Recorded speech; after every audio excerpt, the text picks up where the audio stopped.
Business owners, today I want to tell you about the number one mistake business owners don't know they're making when they tell their employees to just get along. I'm going to use an illustration about Leonard's plumbing service. Leonard had 3 employees head off to lunch together. Now, Rose was one of them, and she isn't the best employee. She's a dispatcher, and she's just too slow. She makes sure that other dispatchers handle more of the work than she does. Angela, the office manager, was there, and she's of course responsible for HR, and Dana. While they're at lunch, not even on the clock, Rose complains that she is so tired of Mike. Every time Mike calls in, he talks to her about Trump's wall, and she thinks he's doing it just to get under her skin. And what are they going to do about it? Angela, her heart starts to flutter. She feels uneasy in the pit of her stomach because she knows that Rose is of Mexican descent. She also knows that she's never going to get Mike to stop talking about Trump and Trump's wall. So instead of talking to Mike, instead of talking to Rose outside of this luncheon with the 3 of them, Angela tells Rose, hey, that's just Mike. He's not trying to hurt you. Just deal with it. Just get along. Just ignore him. He's not trying to hurt your feelings.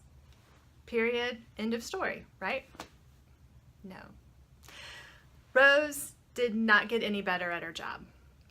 Leonard and Angela end up putting her on a performance improvement plan, and she gets her final warning and is told, if you don't get better, faster, handle a bigger call volume better, you're going to be fired.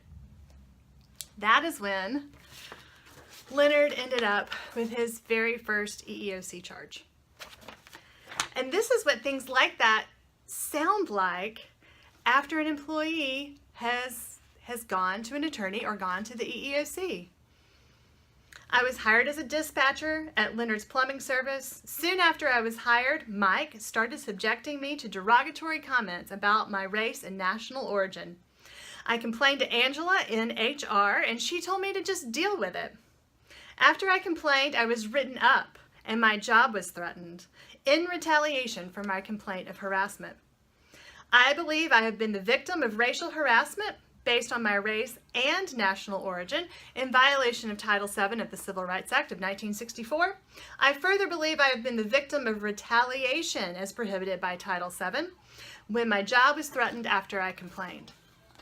Leonard, who had not been my client until he received this EEOC charge, it calls me just livid. And in the first conversation, I point out, well, did she complain and what did you do about it? And he says, well, I found out she complained to Angela and I didn't know about it, but even if I had, I can't be there and police every conversation. I'm Melissa Malcom. I'm the teaching attorney, and I'm here to teach you how to avoid this mistake. So I'm going to go over 3 main points. That it's not about policing every conversation. I'm going to give you a different way of looking at it. I'm going to give you a clue, second point, how to handle complaints when they come in and which ones you need to worry about. And number 3 is to point out that you as the business owner are still in control.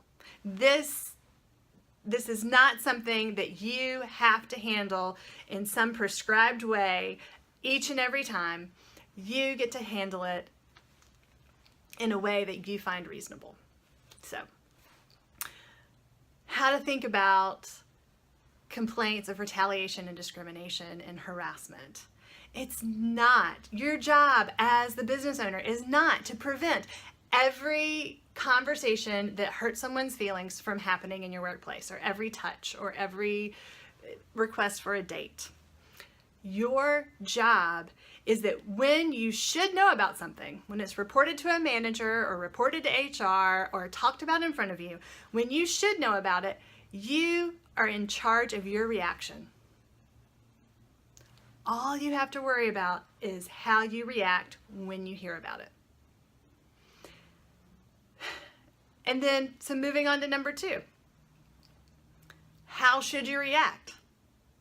You need to react in a way that you're willing to go defend if it really reaches another level. So what am I talking about here? When you hear a complaint, first, you'll know that you need to take it seriously if the complaint can relate to one of those 11 protected characteristics that's in your EEO policy. If you've done it right, you have 11 protected characteristics, and if someone's complaining about feeling uncomfortable because of their sex or their pregnancy or their disability or their race, on and on, if their complaint relates to one of those 11 things, it's time to take it seriously. Now, that doesn't mean that you have to have a big drawn-out investigation and hire an outside investigator or an attorney to come handle it for you. It means that you respond with common sense and being reasonable. If someone makes a complaint and you think it's just a joke and they don't want you to do anything about it, then tell them, hey, I'm not taking any further action because it seemed like you were joking. It seemed like you were just blowing off steam. But if you do have a problem later, I will take it seriously. So if that was serious, let me know. And if not, this is what I'm doing. And then you go home and you write that in your little management journal. You drop it in that employee's management file, and then if this becomes a problem later, you can go back and say, no, this is what I knew. This is what I knew at the time, and that's how I reacted, and I'll defend this all day, every day. If it is something that's serious and worries you, then you do take it more seriously. You want to get the complaining party's side and know what they're complaining about, and you want to talk to the person that hurt their feelings or was the harasser or the discriminator, and then you decide what's true, and then you take reasonable action. Doesn't mean you have to fire someone the first time there's a complaint. You might, depending on how bad it is, but you document everything you can about the situation, what happened, and then you take reasonable action against the party that committed the act, or you tell the person that complained, hey, I just couldn't find that anything happened that really warrants discipline. But they know not to talk about that again. I've asked them not to talk about that with you again. Let me know if it goes wrong. So what I find throughout my legal practice is someone complains and it's so simple, like Rose's complaint. It's not a big enough deal that the business owner takes action, but they end up doing nothing, and that leaves the complaining party thinking, it doesn't matter how bad it gets, if I complain, nothing will ever be done for me. And that's how you end up with these EEOC charges. And I never advocate for keeping someone who's a bad employee merely because they've gone to the EEOC or hired an attorney. But we do have to be very careful about our documentation before you let someone who has done that go. It's going to be a fight. It's going to be a decision that you have to defend, but it can be defended. If you are documenting what you do when there are complaints related to your EEO policy, then you'll be in such better shape. What happens is that employees complain about one thing, and when they get to the EEOC, that complaint that seems so simple has gotten that more serious. And that's when you're in trouble, because you can't prove that that's not what they complained about before. Finally, I hope you see that you're in charge. As the business owner, when you hear a complaint, that doesn't mean that you have to fire the person that's being complained about. You just need to take reasonable steps. It's your reaction to the complaint that's really going to be on trial in court. It's not that the first complaint happened. You aren't responsible for preventing anything and everything from going wrong or a hurt feeling in your workplace. But when you find out about it, you're responsible for counseling that person or telling them if they do it again, they'll be fired, or if it's serious enough, firing them. It's your response to what you should know about that you're going to be held responsible for in court. And that's easy.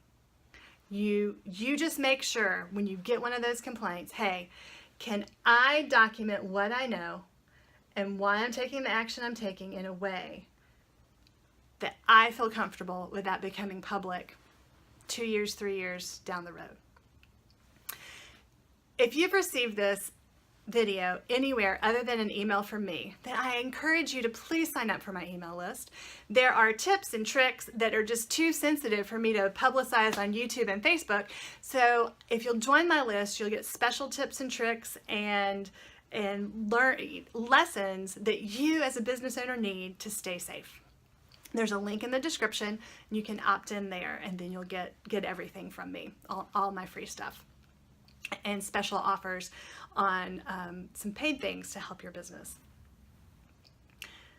Just remember, I want you to stay safe out there as you build the business of your dreams.